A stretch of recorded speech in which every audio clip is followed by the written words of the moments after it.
Hello everybody, welcome to IA Command, and we are going to be talking about the final batch of spoilers that was released last week. Apologies for being a little late on this one. Unfortunately, things have been really busy. Still moving house. Got to clean up the old place, and we're still unpacking everything. So anyway, I had a quick moment to record here before work on Thursday. So I'm going to be talking about some news updates and then going into the final little bit of cards that were spoiled for Season 6 last week. Before we go through the new cards, though, I do need to talk about the Season 6 Testing League. So that is going to be happening starting August 2nd. And it's free to sign up. You play weekly games against people, assigned games, and you can play as many games during the week as you want against different opponents. You just have to use at least one Season 6 card. And yeah, make sure you sign up for this if you want to be a part of the playtesting process for Season 6. It is open sign up, so you can jump in and out as you want. It's not a competitive event, so the point of it is just to get games played, get games organized, so that so that the steering committee has playtesting data they can look at. So yeah, definitely do that. Also, I don't have a window open for this, but the Season 6 content has been added to Vassal, so you can download it if you go to the Imperial Assault Vassal page, which I'll put a link to in the description of the video. Also note, you have to update to the newest version of Vassal to run the Season 6 update, so a lot of you will probably have to update. I believe it's to Vassal version 3.5.8. And if you try to run the Season 6 content on an old version of Vassal, it will not work. So make sure you're updating your Vassal client and getting that Season 6 content downloaded. And big thank you to Trevor for getting that done as always. Next, there was a big announcement from the ICP. The map rotation is happening. As of July 26th, Lothal Spaceport is going to be replacing Coruscant Senate Office in the tournament rotation.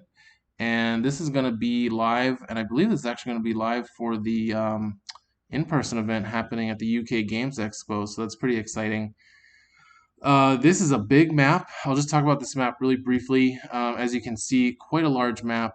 I have a more detailed version of the map here that I have made in the past for the steering committee to use.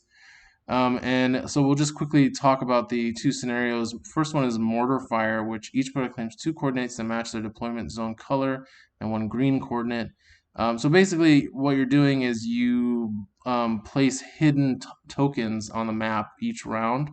At the start of each round, one of them is going to deal damage to whatever is next to it, and the other 2 are fakes or decoys. And both players get to do that. And I think Trevor said that the Vassal module has been updated, so now it can actually make this work where you can view face-down tokens that your opponent cannot see the underside of. So that's pretty sweet. The other one is the generator mission. So you can take an action to interact with one of the generators, which is, there's 2 of them, the red and the blue one. Then if you interact with it and it has 3 strain, so you interact with it to put a strain token on it. Once it has 3 strain tokens, you discard it and get 12 VPs. And then you get 1 VP for each crate you control. So quite a lot of VPs on this map. Obviously there's 5 crates you can get VPs from, and then also there's 12, total of 24 VPs points available. But you have to interact with the one that matches your zone. So if you're red, you can't interact with the blue one. Blue, you can't interact with red. So, and actually, I think, so you can only get 12. Each player can only get a max of 12 each. So you can't get both. So that's good. So yeah, huge map. I think when I looked at it, it takes 3 turns for a 4-speed figure to double move across from one deployment zone to the other. So if a figure just did 8 movements each turn, it would take 3 turns to get across. So yeah, quite big. A lot of doors though, and we'll see how that goes. Hopefully, with the next rotation, we'll see a small map to keep things kind of balanced. All right, let's talk about the Season 6 spoilers that came out last week. So on Thursday, we had a updated Dewback Rider that was spoiled. So the Dewback Rider is 5 points for a trooper creature. It doesn't show the figure here, but it is a 1x2 space figure. It has 9 health, 4 speed, a blue, green, yellow attack, and a black defense dice. It has been given the efficient travel and professional abilities, and those are keyworded in the ability bar, as we've seen with other figures. So that's new. It has surge for +1 damage, surge for +1 damage, and pierce 1, and surge for pierce 1. So I think that was updated where it used to have a surge for pierce 2 and 2 surge for +1 damages. And then it has a special action Shock Lance. This is updated. Choose a figure within 2 spaces and roll 1 green die. That figure suffers damage equal to the damage results. Then, if you rolled 1 or more surge results, that figure becomes weakened and has mounted. At the start of your activation, you gain 3 movement points. So Shock Lance had been updated. It used to roll a yellow die. It now rolls a green die. And then the Pierce 2 changing to +1 Pierce 1. I think that is probably a direct answer to Zillow technique. I am guessing that having their best surge being completely neutered by a Zillow exhaust was holding them back. That's probably the logic for that. I'm not privy to the full design discussions of these cards, but this looks pretty good to me.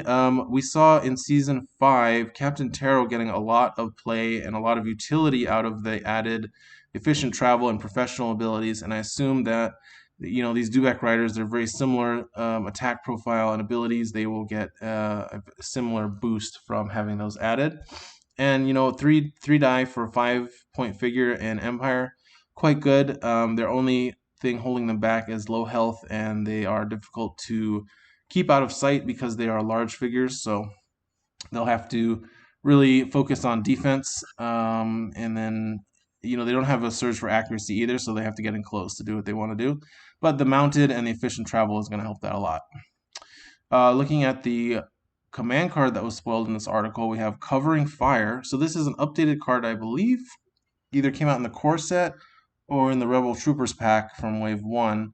This is a 3-point card. It says use at the start of the round. During this round, each of your troopers applies +1 surge to their attack results and gains surge stun. If the target was already stunned, apply +2 damage to the attack results. So this is updated from the original Covering Fire, which they added a +1 surge to the attack results.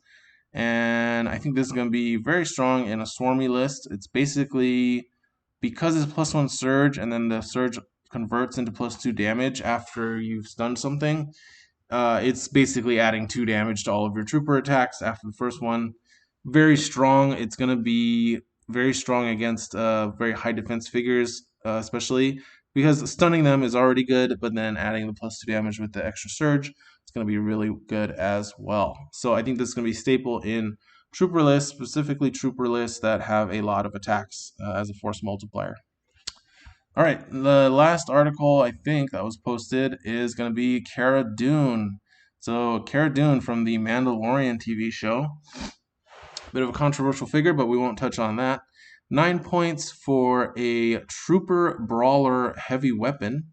14 health, so that's pretty good.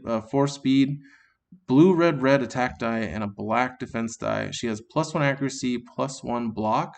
She also has the professional keyword and surges for +2 damage and blast 1, and then another surge for blast 2. So potentially getting up to blast 3.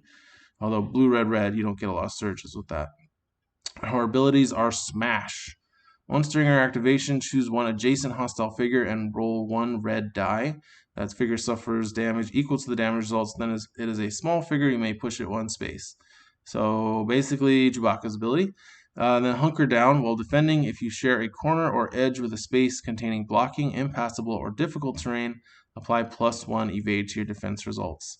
So going to be very tanky as long as you keep her by any of those terrain types, which usually there's a lot on the newer maps that we've seen. Older core set maps didn't have as much of that terrain on them, but the newer maps definitely make generous use of the different terrain types. So having her be adjacent to any of those is going to make her +1 block, +1 evade with a black defense dice on a 9-point figure. Basically, Boba Fett's defensive profile. Then you can add a block token from extra armor. Very tanky. Doesn't have an innate way to generate an extra attack, which is something you usually look for on like a 9+ point figure. The Smash ability lets you do extra damage though. I think the secret to her here is that she's 9 points, so she can use Unshakable, and she is a brawler that can push things with her own ability.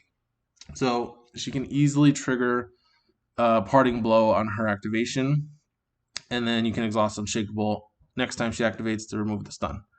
So I think that's going to be kind of the key to her, is you're going to have to include Parting Blow in your list, in your command list, and that's going to let her get that extra attack she needs to really justify her 9 points.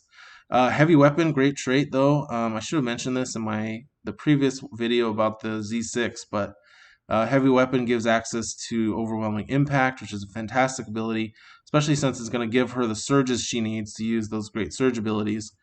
A bit weird, awkward that she has to push the figure Parting Blow, and then because she's adjacent to it, the blast is going to trigger on her. But, blast 1 is not too bad to deal with.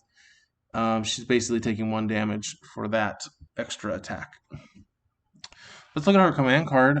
She does have her own unique command card, which is Ambush. So use when it's 1 point, Cara Dune only. Use when an attack targeting you is declared. If you share an edge or corner with a space containing impassable or blocking terrain, interrupt to move up to 4 spaces to a space adjacent to the attacker and use Smash against that figure. And by the way, I did learn that apparently this is supposed to also include difficult terrain, just like the deployment card, and that was a typo, so I guess that's going to be getting updated in the future. But yeah, this is quite strong. Basically, kind of like a on the lam, but you have to rush at your opponent instead of running away. And then you get to smash them, which means you get to deal damage to them. So you could potentially knock them out if they're at low health, very similar to Ahsoka's command card. But also, if you do the positioning right, or if your opponent did the positioning poorly, you could smash and push them into a space where they no longer have line of sight to you. So if you play this well, this can be a 1 point on the lam. I think the scenarios where that will happen are going to be very rare. And I'm not sure how this works. I think so. Yeah, you have to move to a space adjacent to the attacker. So if they are out of range, if they're more than 5 spaces away from you, you cannot use this. It does say move spaces, so you ignore difficult terrain and hostile figures. But it seems like quite a good card. I think she'll definitely be playing this. And I think when you're playing against Cara Dune, you're going to have to think about it and think, should I move away a little bit? Can I make a long-range attack against her, or am I willing to risk getting ambushed? And if I do, will she be able to push me in such a way that I will not have line of sight to her anymore after she does it? So it's definitely something to keep in mind when you're playing against Cara Dune. Great to see this somewhat iconic character from the Mandalorian series coming out in Imperial Assault. And that is season 6, everybody. So I hope you guys are checking it out. Make sure you sign up for the ISCP season 6 testing league. There is going to be a link in the show notes for that. And we'll see you later. We'll be talking about season 6 real soon.